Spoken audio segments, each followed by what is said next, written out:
Olá pessoal, tudo bem? Meu nome é Thiago Cacciatori e esse vai ser o nosso primeiro vídeo oficial do canal. Primeiro eu gostaria de agradecer a todas as pessoas que têm compartilhado minha página, meu canal, têm me incentivado. Eu acho que isso é bem bacana, obrigado mesmo pessoal. Bom, nesse primeiro vídeo eu vou falar um pouco da experiência que eu tive na Inglaterra, já que recentemente eu fiz um curso lá relacionado à educação. Passei alguns meses estudando, pude conhecer algumas escolas e muitas pessoas que me conhecem perguntaram: e aí, Thiago, como que foi a experiência? Quero saber. Então o objetivo desse vídeo é compartilhar um pouco com vocês o que eu aprendi nesse tempo que eu passei lá na Inglaterra.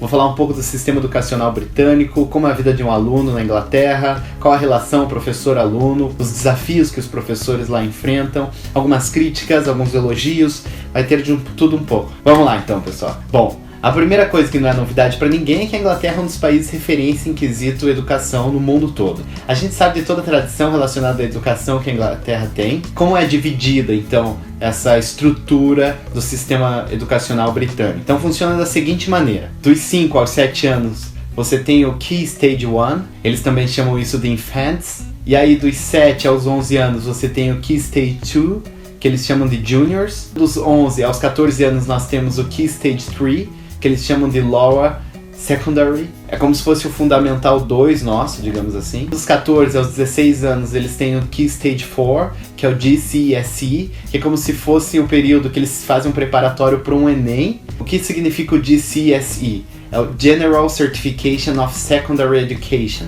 É como se fosse um Enem que eles fazem antes do ensino médio, e ali eles vão ver mais ou menos o perfil do aluno, se ele vai para uma área mais acadêmica ou se ele vai fazer um curso técnico. Dependendo dessa prova, o aluno já é direcionado: esse acho que consegue estudar para entrar numa universidade, esse aqui não vai dar conta, ele vai ter que estudar um curso técnico. Até porque os alunos não reprovam lá, certo? Você não tem reprovação de aluno.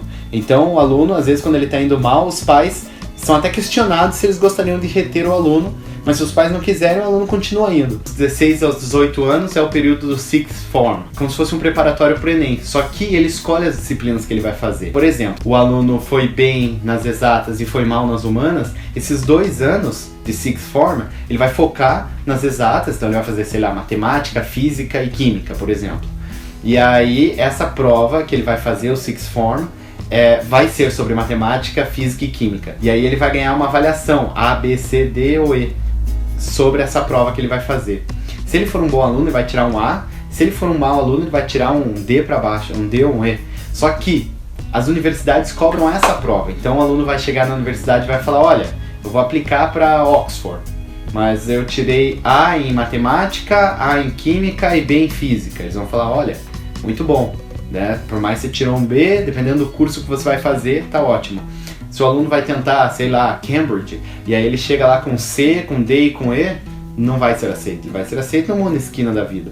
Então a responsabilidade é depositada no aluno desde cedo. Como os alunos não reprovam, os professores falam: meu amigo, é a tua opção, você tem uma vez na vida para fazer essa prova. Se você não estudar, o problema é seu. E aí os alunos sofrem um pouco essa pressão no sentido de preciso estudar para fazer essa prova bem feita, ou não. Ou o aluno larga de vez e fala: não quero mais fazer universidade, isso não é comigo. Ou ele vai para um curso técnico, até porque os cursos técnicos lá são bem valorizados no sentido profissional. Essa lógica etária funciona para o país todo. Aí vem a graduação, pós-graduação, como é no Brasil. Essa faixa que dos 5 aos 18 anos, a grande maioria são escolas públicas. E essas escolas são divididas em várias formas. E aí eu vou citar aqui quais são essas formas que eu pude visitar cada uma delas. Claro que são escolas do sistema britânico tradicional de educação. Você tem, por exemplo, homeschooling, que são os pais que ensinam os filhos em casa. Assim como você tem outros estilos de escolas que não vão estar linkados com esse que eu vou dar o exemplo, ok? Então vamos lá. Você tem academies, church school, free school, comprehensive school e grammar school. Esses 5 tipos de escolas, cada uma tem uma função. Eu vou explicar sinteticamente cada uma delas. Então, como que funciona? Essa Academy Schools é como se fossem escolas que recebem incentivos de empresas privadas.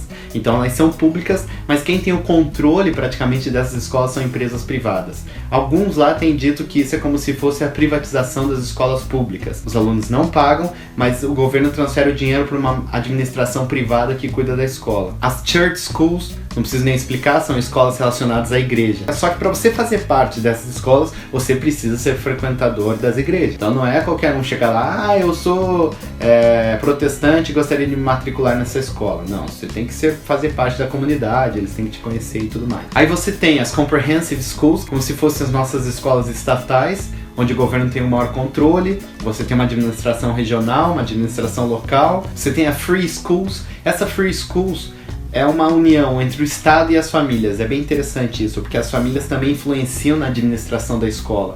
Então você tem pais que cuidam da administração da própria escola, e aí você tem esse maior envolvimento. Então o Estado é um pouco mais afastado do controle dessa escola, no sentido pedagógico, administrativo, e os pais dos próprios alunos é quem controlam isso. E para mim, as melhores no quesito qualidade dessas State Schools, que são as escolas públicas deles, são as Grammar Schools.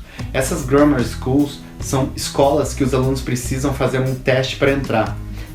Por quê? Porque são muito concorridos, é como se fossem os nossos institutos federais aqui. São escolas com professores de altíssima qualidade, são escolas públicas, é a única escola que tem uma prova como método de qualificação para o aluno entrar nela. Claro que as qualidades dos alunos lá vão estar muito mais ligadas à produção acadêmica e tudo mais. E aí é engraçado que as escolas privadas, eles chamam de public school. Então se você falar public school na Inglaterra, você está se referindo às escolas mais caras da Inglaterra, que são as escolas onde os familiares da rainha estudam, quase todos os primeiros ministros estudaram. Por exemplo, a Eton College, que é a escola talvez mais cara. Pensa você pagar 40 mil pounds por ano para o teu filho estudar numa escola dessa. Então essa é mais ou menos a lógica das escolas da Inglaterra. Agora eu vou falar de uma das coisas mais interessantes que eu vi no sistema educacional britânico.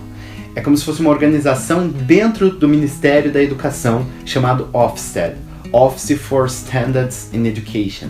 Ele tem como função inspecionar as escolas da Inglaterra. A cada 2 anos as escolas passam por um processo de inspeção. As pessoas que trabalham para o Ofsted passam nas escolas avaliando tudo, dos diretores aos coordenadores, dos professores, dos zeladores, tudo é avaliado.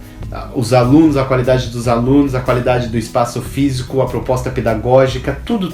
Então elas passam por esse processo de inspeção e isso é muito sério. Então tem 5 critérios de avaliação. Se a escola caiu 2 níveis de uma avaliação para outra, pode ter certeza, diretor e coordenador vão ser mandados embora. Eu sou coordenador de geografia da minha escola, mas a geografia 2 anos atrás estava no nível tal, caiu 2 níveis. Tchau, perdi meu emprego. Tem pontos positivos, que isso mantém a qualidade da escola e todos trabalham para que isso seja mantido.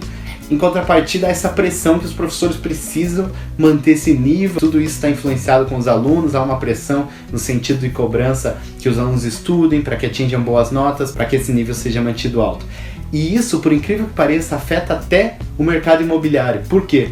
Porque na Inglaterra há uma lei que você só pode matricular seu filho em escola pública num raio de tantos quilômetros da sua casa. Então o que acontece? Nessas regiões onde as escolas são de altíssima qualidade, o preço das casas é mais alto, porque os pais às vezes se mudam porque eles querem matricular um filho numa boa escola. Então eles compram uma casa em determinada área para matricular o filho ali perto. E aí outra característica que eu não falei é a questão dos horários. A escola é como se fosse período integral, os alunos começam as aulas às 8h30 e terminam 3h30 da tarde. Eles almoçam na escola, a aula tem duração de 1 hora, diferente daqui que são 50 minutos normalmente, e o currículo deles é totalmente variado com disciplinas que vão desde as mais tecnológicas, como por exemplo programação, as manuais no sentido de não perder essa tradição de tecelagem, por exemplo. Eles têm várias disciplinas obrigatórias no currículo deles, como artes, dança, música, teatro, culinária, muito interessante, as aulas de culinária que eles tinham lá. Assim como as mais tecnológicas também, como programação, robótica. E aí, claro, você tem essa motivação de todas as áreas, não só de inglês e matemática, por exemplo, que me chamou bastante atenção. E agora os professores, como é a vida de um professor na Inglaterra? Posso dizer que eles têm uma vida estável em relação à questão financeira, já que isso é importante para muitas pessoas, porém, trabalham muito mais que os professores brasileiros. Os professores brasileiros reclamam, mas eu tenho que levar atividade para casa e não sei o que.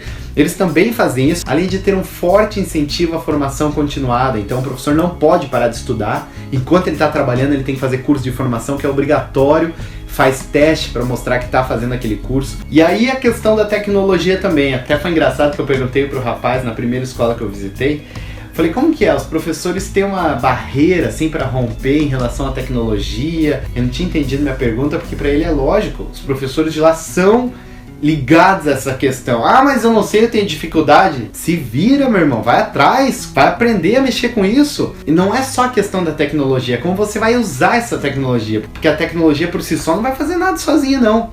E aí os professores vão atrás disso, isso eu achei muito interessante. Ah, e uma outra coisa, os professores fazem a graduação deles, certo? Normalmente são 3 anos, e aí eles fazem um ano só de preparação para ser professor, então eles ficam um ano fazendo como se fosse um estágio obrigatório numa escola, são avaliados pelos professores que os acompanharam, pela instituição, e se eles não passam no teste, tchau, meu amigo, vai procurar outra profissão. Então é algo muito sério, assim, levado em consideração a profissão do professor. Só que uma das características negativas que eu vi lá é em relação ao aluno-professor. Infelizmente, eles são um pouco neuróticos com a questão do contato corporal. Qualquer coisa para eles pode ser caracterizado como abuso sexual. Muito diferente aqui no Brasil, que nós temos uma relação forte com os nossos alunos, abraça, cumprimenta, dá aquele incentivo, que na minha concepção é muito importante. Eles são totalmente contrários. É até engraçado porque antes de entrar nas escolas eu tive que fazer um curso de 1 hora. Eu fiquei lá escutando 1 hora a pessoa falando dos procedimentos que eu tinha que fazer caso eu passasse por uma situação dessa. Eu pergunto, mas que situação, por exemplo? Ah, se você vê um aluno chorando, você não pode simplesmente ir lá abraçar o aluno para consolar. Tem certas coisas que você precisa fazer. Uma das escolas com 1.700 alunos, o professor falou que tinham 3 casos semanais de abusos sexuais em casa, na rua. Uma coisa bem triste mesmo. Bom, pessoal, para eu não ficar falando muito, porque tem muitas informações, muita coisa que eu vivenciei lá, aprendi bastante coisa, gostaria de abrir esse espaço para vocês fazerem os comentários de vocês aí embaixo, façam perguntas, critiquem, por favor, contribuam, que a ideia desse vídeo é só dar um panorama geral da minha concepção do sistema educacional britânico. Tem muita coisa que eu não pude ver, tem algumas escolas que eu não pude visitar. Eu visitei cada escola desse sistema que eu apresentei para vocês, pude ter um pouco a análise, igual eu falei. Para mim, a Grammar School é a melhor no sentido de qualidade. E tem muita coisa para eu falar também, que não dá para eu falar num vídeo todo, porque senão esse vídeo vai ficar com 10 horas de filmagem, e vocês não vão me aguentar falando. Então, façam as perguntas de vocês, que vão ser bem-vindas, ok? É isso, obrigado por assistirem o meu primeiro vídeo do canal, estou muito feliz de ter vocês como telespectadores. E aguardo vocês no nosso próximo domingo com mais um vídeo sobre educação. Obrigado, pessoal, até mais!